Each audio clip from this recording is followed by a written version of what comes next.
आम देखु दुई दिन तले जदि कह जो ठिका कर्मचारी संघ थे जो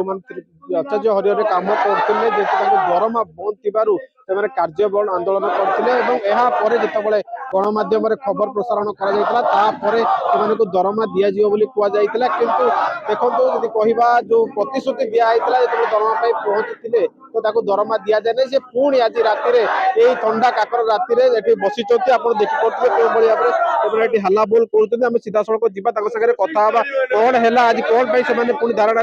बसवा पड़ा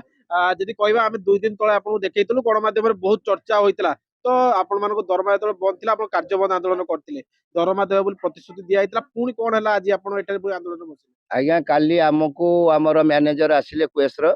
आसिकिना कहले जे मो आम पाखे बोधे आसिकिना से गोटाए 12टा गोटाए बेले पहुंचला पर आसिकिना कहले जे मो जेमिति भी हो तुमको आज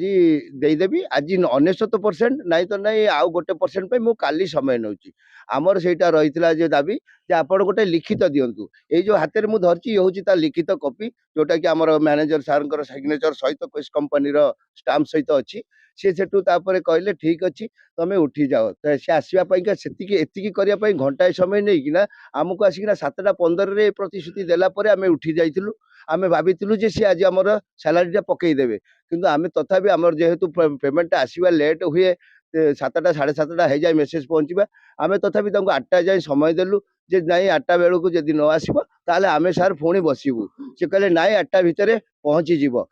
8टा बेले न पहुँचला आम आसिकिना एठी बसिकिना पुणी आमर से दरमा माने खाइबू आमी पेट पोषिबू केमती परिवार पोषिबू से ये पुणी आमको बसापा सी बाध्य कर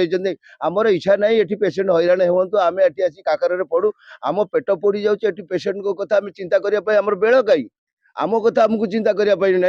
आमको आज बहुत प्रशासन तरफ आमर जो ऑफिस तरफ भी बहुत रिक्वेस्ट आसुची राति करना सकाळे करिवो किंतु ताकू जड़े कहीं कहूना जे तांकू जाइकिना बुझेई सेठी उठाओ बा तांको दरमा देकिना उठाओ एठी हमको बहुत हम से जानी ए पिला कामिका कारण तांको संगे आम 13 वर्ष होला काम कलु जो सी गोटे आप खेलुं निश्चित भाव में एथरे किछि ना ये गोटे संस्था तांको दिया जाइची ठकिकिना आम पैसा को काटिकिना तांको भितरे बांटिया बोथे केते कष्टदायक होईची राति शीत काकरा आम देखुछु आपण एठारे बसिचंती आज्ञा बहुत कष्ट दरमा कहीकिना भी कथा रखी पारे से पुणी आम बस बाध्य हेलु तथापि केते संख्यक आपण कर्मचारी माने पाई नाती दरमा आम 200-300 बळे हेजो आप को जगह सब काम करथिले आम सब वार्ड रे सब अन्य जगह नहीं कि वार्ड कि कोडी ओटी हैला कि आईसीयू हैला एम सब पिला नहीं गोटे रोगी सेवा गोटे बाधा प्राप्त भी बहुत बाधा प्राप्त सेटा गोटे निजको भी कष्ट लागतो आपण विभिन्न समय रोगी को चिकित्सा करि आसंती किंतु ए दरमा बंद हो आपण भी चिकित्सा दबा को माने जेतु दूरे रहउचंती निहाती देखो जहाँ से प्रतिक्रिया दौले जहाँ प्रतिश्रुति रही किंतु से जिनस को करना आप देखी पारे क्यों भाव में शीत काकर थंडार बसी रही जो दाबी गुड़िक रही से दाबी को पूरण करा कहते आउ कि भी अच्छा कथा कौन है पुणी आपको आउ थे बस पड़ा आज्ञा से फेल्युअर हवाटू पुणी आउ थे आम आज बसिया पड़लु कहीं सी काली आमको कही ये देखु लिखाई पूरा जल जल 18 तारीख 18/12/2025 आज यूजुआल समय आम तुम दरमाटी को पठेदेबू किंतु आज 18/12/2025 ये पर्यंत आम दरमाटी आसी पाइलानी आज्ञा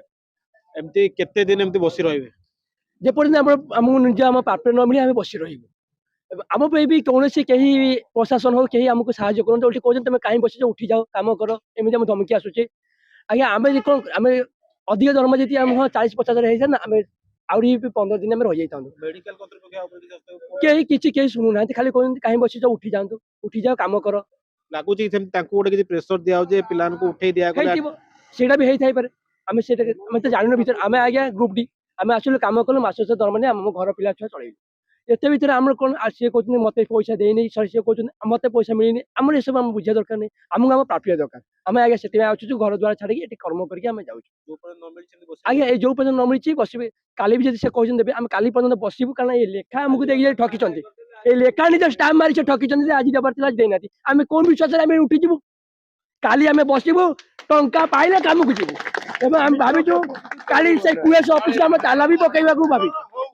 ଦେଖନ୍ତୁ ଯାହା ସେ ଦଉଥିଲେ ତାଙ୍କର ଯାହା କହୁଥିଲେ ଯେହେତୁ ତାଙ୍କର ଯୋଉ ଦାବି ରହିଛି ଯୋଉ କଥା ରହିଛି କିନ୍ତୁ ପ୍ରତିଶ୍ରୁତି ଦିଆଯାଇଥିଲା ସେ ପ୍ରତିଶ୍ରୁତି କିନ୍ତୁ ଫେଲୁଅର ହେଇଛି ଯେତେବେଳେ ସେ କାର୍ଯ୍ୟରେ ଯୋଗ ଦେବେ ବୋଲି ଯୋଉ କୁହାଯାଇଥିଲା ତାକୁ କୁହାଯାଇଥିଲା ମେସେଜ ପାଇଯିବେ ଆପଣ ପଇସା ପାଇଯିବେ କିନ୍ତୁ ପଇସା ପାଇନାହାନ୍ତି ସେଥିପାଇଁ ଆଜି ଶୀତ କାକରରେ ପୁଣି ଠିକାଦାର କର୍ମଚାରୀ ମାନେ ସେମାନେ ଆଜି ପୁଣି ଆନ୍ଦୋଳନରେ ବସିଛନ୍ତି ଯୋଉ ପର୍ଯ୍ୟନ୍ତ ତାଙ୍କୁ ଦରମା ମିଳିନି ସେ ପର୍ଯ୍ୟନ୍ତ ସେମାନେ ଏଠାରେ ବସି ରହିବେ ବୋଲି ଯାହା ତାଙ୍କ ପକ୍ଷରୁ ଦାବି ରହିଛି କଟକରୁ ଜିତେନ୍ଦ୍ର ପ୍ରସାଦ ଏମବିସି ଟିଭି।